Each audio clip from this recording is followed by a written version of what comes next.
So listen, as far as the injuries go, it's kind of the same guys I mentioned to you the other day. Tyreek did get some work today, so he's headed in the right direction as he did the other day. Other than that, it's the same guys. Everybody's making progress, and it was good to have the guys out there that were out there working. Listen, I'm just put in my 10 cents on the Jacob situation.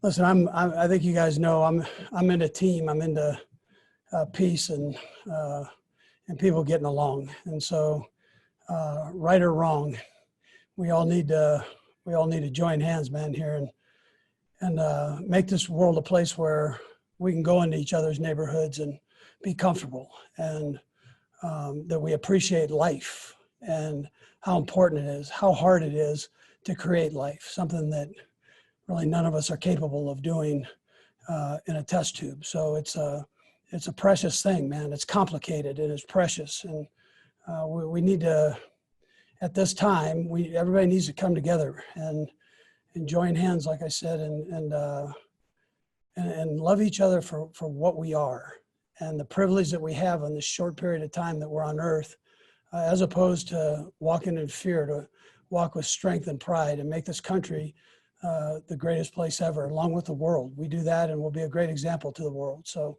but my heart goes out to Jacob and his family in that situation. I don't know the whole story, but I hate seeing the way things are going right now, and we're better than that. Absolutely better than that, and we can, like I said, we respect each other, and we're going to be in a great place. Anyways, with that, time's yours. Let's go to Adam Teicher. Go ahead, Adam. Hey, Andy, how you doing today? Doing good, Adam. Good. Hey, Andy, it certainly looks like that you all, despite the unusual circumstances, are getting a lot of good work in at practice. Just want to know if you feel that way, and whether how you feel about what you've been able to accomplish to this point in camp. Yeah, no, I listen. I'm proud of the guys and the way they're pushing through. They're doing it with a great attitude, and so we're getting better, and we got to keep going with this and finish up the camp strong, because we have a great challenge, our first game, and so with the Texans. So we understand that, and we know how tough they are. So we're preparing for the season still. We're not preparing necessarily for a team right this minute as far as plays go. We're still doing our training camp plays and working through those. Let's go to Herbie. Go ahead, Herbie. Hey, Coach, in light of what you just mentioned there about the Jacob Blake situation, the Lions yesterday canceled practice and they held team meetings about it. I'm curious, how much thought went into doing that on your end? And then did you have a team meeting with the players to discuss their feelings on that situation? Yeah, so Herbie, one of the great advantages I've got here is I have a great locker room that communicates. And so I'm able to talk to the guys and get a feel with the guys. There's obviously concern, and but not to where we felt like we needed to do that. We were able to go forward, but on this. But we also understand where things need to go, and where we all need to work. We all need to work forward on this. And again, I think with that, we've got great people in this country, and we need to bring that part out in us as opposed to the negative, and get ourselves right. Let's go to Nate Taylor. Go ahead, Nate. Hey, Andy, thanks for doing this. Yeah, Nate. To follow on Herbie's question, when the guys come to you about a certain situation that has occurred this summer, whether it's with Jacob or previously, just how does those conversations go with those players, and just how valuable is it from your perspective to hear what players say they feel when a certain incident occurs in our country? Yeah, I listen. I mean, that's what I do.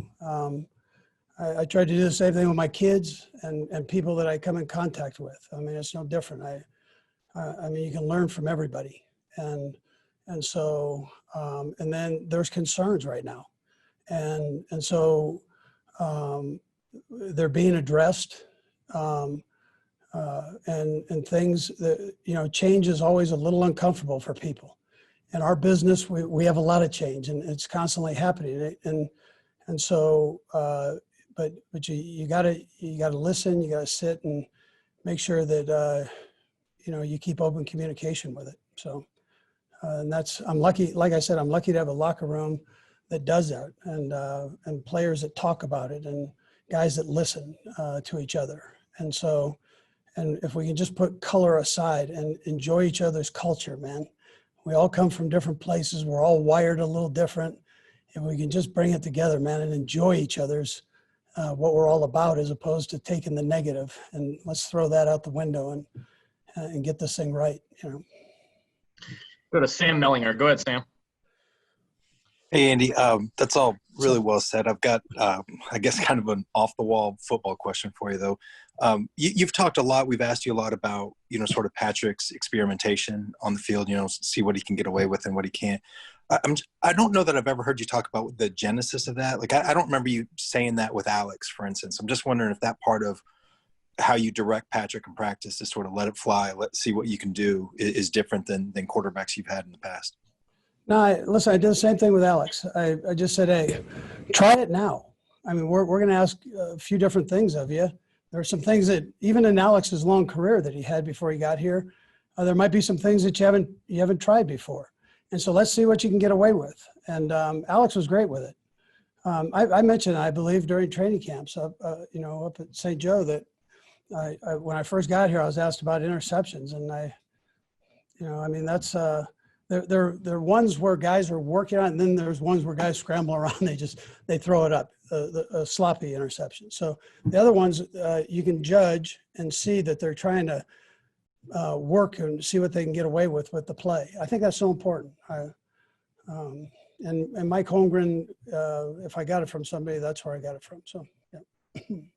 We've got 3 more hands up. Let's go right down the line. We'll go with Darren first. Go ahead, Darren. Thank you very much, Coach. My question, because I don't know if you specifically answered it, but with the Detroit Lions canceling their practice, what was, if there were any conversations with you all as the defending Super Bowl champion, canceling in regards to protesting, because I think that carries a lot more weight than the Detroit Lions doing it. And then secondly, with what took place with Rashad Breeland in the offseason, the police, as we continue to see shooting unarmed black men that are being shot by them, what have you and your coaches either set a time aside or set a time conversation to have with your players, both black and white, in regards to interactions with the police? Yeah, so Derek, we actually, you asked it at a time when we've been having meetings throughout training camp on it, and the league and the union have done a nice job collectively of bringing this issue and issues together. I think they've done a great job of teaching, and so that's where we're at right now. It's a matter of doing and getting this done, and where people really respect each other. And I see it every day. I wish everybody could see this. I see it every day of guys coming in and they respect each other. They respect each other's background. They're willing to listen. When we've had these joint meetings about situations on racism, everybody contributes, whether they're black or white, it doesn't matter. There's nothing holding back the communication. And I think as long as we do that, I think we're in no better hands than what we are with the young people in America right now, because they understand change and they're going to demand it. And so, listen, we keep working at it. We're going to get this right. That's where we're at. Yeah. We'll go to our final 2, Soren, and then Herbie to finish it. Go ahead, Soren. Coach, Mike Pennell, it's been announced he's suspended for the 2 games. First of all, can you tell us how that process works for you? Like, when do you become aware of that and start your planning? Like, I assume you knew far before we did, right? And so how long do you have to be working that in your mind? And then that's going to be 2 games, the first 2 games, without 2 pretty important pieces to that defense that came together in the second half. How much does this set you guys back, being without Breeland and Pennell in those first 2 games? Yeah. So listen, they're good football players. So, but you know how we operate. So everybody has a chance to get in and compete, and we expect backups. not to be able to step in and play. And one thing Brett's done is he's brought all this competition here for that reason, so if something goes wrong, then you can fill it in and with a good football player. So that's where we're at. And we'll keep working on it. As far as the suspensions go, when they let us know, I listen, and then it's not as easy a process. They might let you know that something is going to potentially happen, and then they let us know when it does happen. So let's go to Herbie to close it out. Go ahead, Herbie. Hey, Coach, I want to draw on your experience from coaching so many mega superstars over your career, from Brett Favre to T.O., Brian Dawkins. What is it about Patrick Mahomes' demeanor and his character that has him equipped to handle being the face of the franchise and even the new face of the NFL? Yeah, so I'll go back to Reggie White, who was a phenomenal Hall of Famer, right? So, and really Brett Favre. These guys, when I was young in the league, I just noticed that the great ones want you to give them one more thing to even be greater than they already are, and they're very humble that way, and they always continue to learn, and that's the process in which Pat goes, and he wants you to coach him, I guess, is maybe the best thing, Herbie, that I could say. And any little thing that you can give him where his game can be better, he's willing to listen.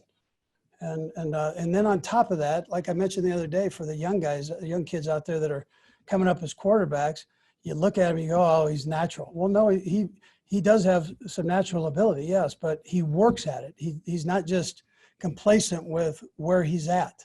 He's always working on his game. I mean, the hours that he spends going over the plays when he's away from the building it's a tribute to the kid. He's completely dedicated to it. And I just think for young kids that are coming up, college kids, high school, the youth leagues, that this guy goes about it the right way. And it's fun to watch, that part. Coach, we appreciate your time. Thank you. Okay, thank you guys. Yep.